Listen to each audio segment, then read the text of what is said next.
That is my favourite day ever supporting Liverpool. Yeah. It'll be hard to beat that. And again, I wasn't even in the stadium. I was here. And obviously I travelled down to meet you guys. I don't think it'll ever get any better than that. I've seen us win. I've been in stadiums when we've won finals. I've been there when we've done all kinds, right? Because there was no jeopardy, because we were winning the league. It was just a matter of when. It was pure, unbridled joy. The captain had told us to wear red. I remember the social trend of everyone saying, like, I've been waiting for my whole life and posting pictures of ourselves, like when we were kids in our footy kits. Just smiles on faces, tears in eyes. Like, it'll never get better than that. Those scenes when I come down to meet you, and it was just like everyone's happy. It was just the whole day. That's like pure, I call it unbridled joy. Yeah. There was no jeopardy. It's not like a final because you shit yourself before a final. You might lose, and we have.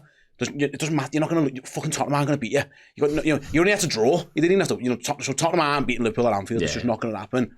So the whole day was just party. There was the coach greeting, like you said, the whole game, the atmosphere within the stadium, being with friends. I was in here with Errol, being with family. It was just unbridled joy, and it was the best. I don't think it'll get better. I think other things might be able to get close, but that is just outrageous. I can agree that I think the obviously two standout days is Tottenham when it's confirmed, and there's Crystal Palace final game of the season when you actually see it. And for me, that final game was such a unique experience because of, like, I got to go pitch side with LFC-TV, so it was like a pinch myself. I'm starstruck. Like, what am I doing? The day after you've been on stage with Kenny Dalglish. 100%. You know what I mean? But I agree that I think that Tottenham game was. I think at the Crystal Palace game was for everyone because it was so definitive. Everyone knew that was coming. You could have that booked that was in the calendar. And I remember saying at the time, it's the only time I've ever been to Anfield knowing, because we didn't, a draw would have won the league for us, but it was still a game of football, a competitive game of football that needed to be played. No one gave a shite about the Crystal Palace game, and I tweeted at the time, if they just want to come out and have a dance for 90 minutes, let fill the boots. So it was the only time ever that you could guarantee the outcome of your afternoon. And that is to say, you're going to be dead happy at the end, no matter what happens here, because they're going to lift the league and you're going to be made up. This one was the best version of what we do every week. And by that, it was the old school coach greeting, past the King Harry, past Hotel Anfield, everyone lining those streets, all in red. The coach, moving the coach to the Arcles. Now, I know we did that in big Champions League games in 17-18, City and Barcelona famously. But because there were so many more people who'd made a day around coming, Palace didn't feel as much for the regular match goers in the build-up to the game, whereas this did. This was everyone who always goes, plus a few sort of And the extras. reason that you're right there is because the regular match goers couldn't go to the pubs. Exactly. Yeah. So that was the thing. Because the pubs were full. Yeah, everyone changed their routines for that final game. I mean, so you were there. That was a change to your routine for home games. Yeah, you Johnny come lately. I was not missing that for a while. No, you're right. I am teasing, I promise. But for me, that Spurs game, it's that and Barcelona. That's like that is as good as an experience going for completely different reasons. I was going to say, but Barcelona wasn't the whole day. Barcelona was when the fourth goal goes in. Yeah. But this was, I woke up that day knowing, because again, I go back to it, Tottenham weren't beating us, knowing I was about to see Liverpool win the Premier League, and I knew what it was going to be and how it was going to be, and I'd planned it out and I had champagne ready, and we had the t-shirts ready to go, and it was me and Errol who, again, we've watched us lose that league twice on the far day of the season, tears at times, you know what I mean, like together on the streams and stuff. It doesn't get better. It was just the best. I remember meeting you after the ground, and just the smiles on each other's faces, big hug. You come down, big hug, and then there's people, like everyone you've known. And then the scenes outside Anfield. Palace was good. Tottenham was Tottenham was incomparable because of the way the weather. But like, it was just,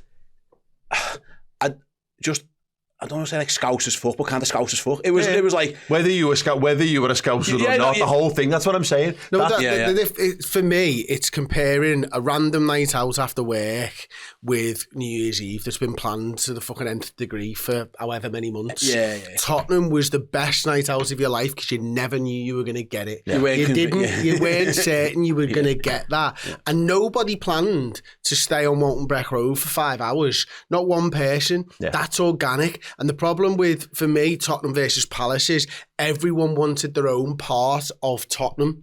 So try to recreate what happened organically. And when you recreate something, it can be fucking excellent, but it will never be the same. It's more like, I think, like, but it's like you've got a date, Tottenham. And you could go, but it's like having the best date of your life. Now you've got it. You know it's happened. You're going to go out for a meal, but everything else after that can go any way that it can go. And it's like literally having the greatest blind date you've ever been on in your entire life.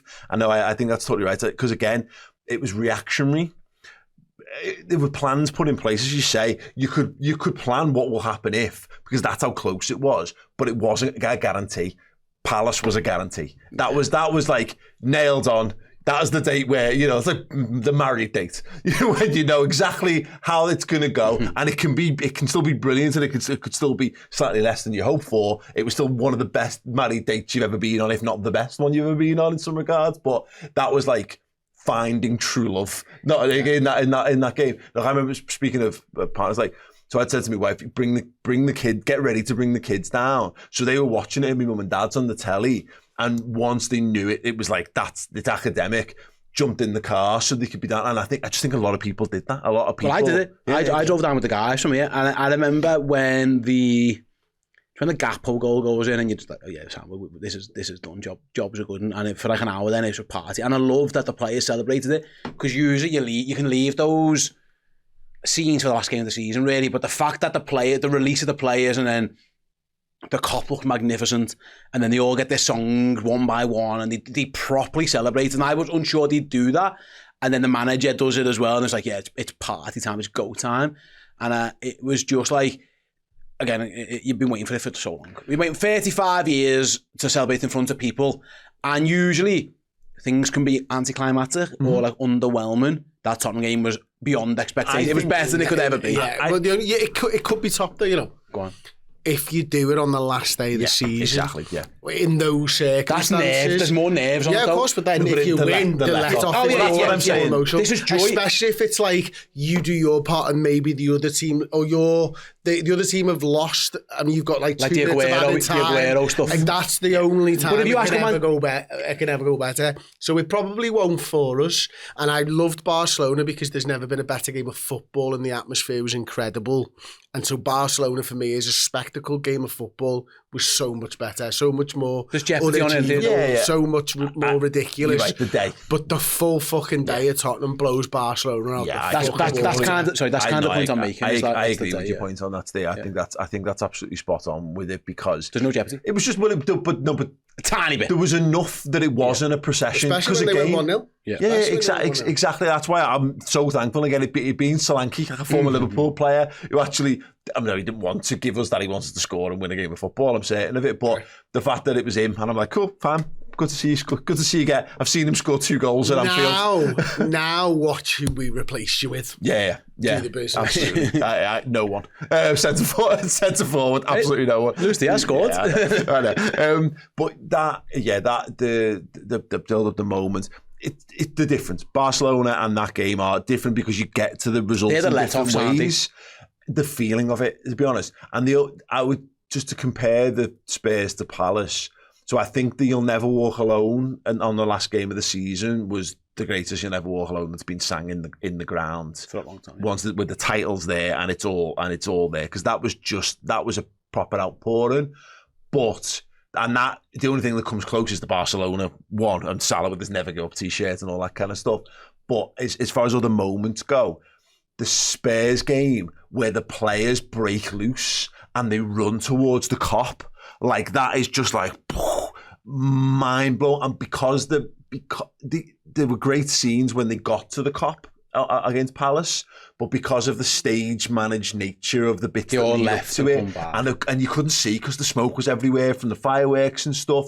That pure moment of, and then they play like Free From Desire, great when they played at Palace, when Robbo and Alisson see like the youth players who are all like the ball boys and stuff, and then start dancing with them, they're all piling in and stuff. They're like, it's unscripted. Oh yeah, it's organised fun. Yeah. Sunday was organised fun, and there's nothing wrong with that. Organised fun can be okay, and it can be glorious, and it will still go, and it'll still go down as one of the best days I'll ever have in Anfield, because it's the first time I've seen us lift the fucking trophy. That's why. That's ultimately what it comes down to. That's why it's there. I think Spurs was more joyous and I think Palace was more emotional. Yeah. I never cried Tottenham. I was just so happy. Palace was emotional. Like, you know, walking home made me cry a little bit. You know what I mean? Like, I didn't really get that at Tottenham. I just got like, everyone was happy. And then Palace was a bit more like, a bit more like emotional. Like, you're a lot more reflective because everyone's talking about how long it's been. Exactly. You are exploring your own feelings more and you are living in the moment against Tottenham. I had a sob at Tottenham, like. I know. I remember, they'll go back again, if you look towards Palace, because who gives a fuck about the rest of the games, I'm going to hijack it at the end, no one cares. Like, being in person to watch Virgil van Dijk lift that trophy, like, I'll tell grandkids about that. Like, that'll be a thing, you know what I mean? Watching Alan Hansen pass that trophy to Virgil van Dijk. And also, like, the way the crowd reacted to Trent, where, like, no one was ruining this. Yeah. Like, I don't give a fuck. Like, Arsenal a few weeks before, it was bad. Like, it wasn't great. This one was like, not today. Like, not today. We are in party time. It is celebratory. The roar when Salah scores, and then the from that moment to the trophy lift was just outrageously. That was more emotion. That was like fucking we've done it kind of thing. It was like you said. I was unsure of how I'd be. I don't really care about footy because I'm just not that sort of me, but I did. I must admit, I genuinely did. It got me. You know, walking alone with my family really made me emotional. It was just like, that's the difference between the two.